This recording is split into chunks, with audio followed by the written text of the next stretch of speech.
Hello everybody, hope everybody's doing great today. I appreciate those who watch this video. I hope you enjoy it. And today we're talking about Ladyhawke, starring Mathew Broderick and Michelle Pfeiffer. Ladyhawke has great sets and costume design. The cinematography is very good, and they did an excellent job of picking out the locations that would fit the theme of the film perfectly, especially with the time period they're working with. Right away, the movie looks expensive, and that's deliberate. It has a prestige feeling that a lot of those 80s fantasy movies simply did not have.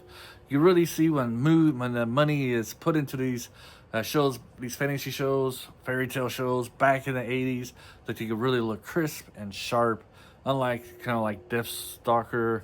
Say Deathstalker will be probably big, but that's like a B movie. Those kind of movies. Athor, whatever, Athor, however you spell it. You know, you can tell that they're cheaply made, don't have enough actors to carry out the dramatic scenes. Ladyhawke does have none of those problems. Got fantastic settings, fantastic locations, and great actors. Mathew Broderick does an excellent job as the thief. At first, I honestly thought he would be miscast. That's why I always kind of held off watching Ladyhawke. Like, Mathew Broderick playing in like a fantasy type movie like this, fairy tale type movie, this can't be very good. But boy, was I wrong. Mathew Broderick is really good in this movie, and you can kind of see this is kind of like the footsteps, I guess you could say, of the Ferris Bueller character that he would later play about 2 or 3 years after this movie, because he's always talking to himself. You know, he's not breaking the fourth wall like Ferris Bueller, but he is really carrying on conversations with himself in this one, and he does a great job in this movie. He is definitely the highlight of this movie. You can kind of see why he would be later like a A-list star for the rest of the 80s after this. Michelle Pfeiffer does a good job, even though her role is smaller. That's because of the curse that is put upon her. She's a bird during a hawk, Ladyhawke, get it? A hawk during the day and a human during the nighttime. But overall, the scenes she's in here, she really does hold her own. Gives off a pretty good performance. But the biggest weakness of the movie is the music, especially at the beginning of the music. It just kind of takes you out of the world that they are trying to present to you on the screen. It's kind of like that 80s synthetic kind of music. You know, if you were raised in the 80s, you know what I'm talking about. Kind of like, think of the band Cars, that type of music is in it, you know, keyboardish and stuff like that.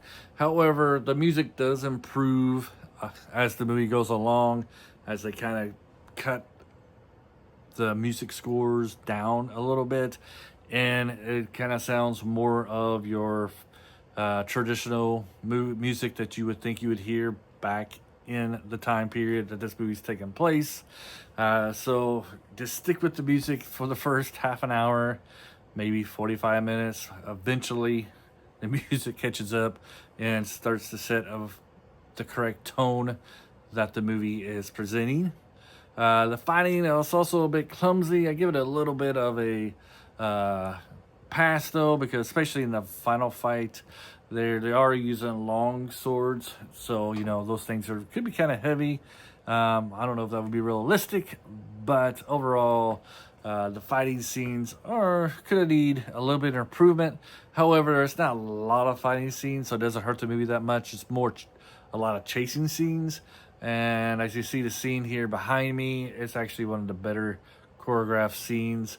It holds its own pretty well, but fighting scenes later on in the movie kind of will let you down.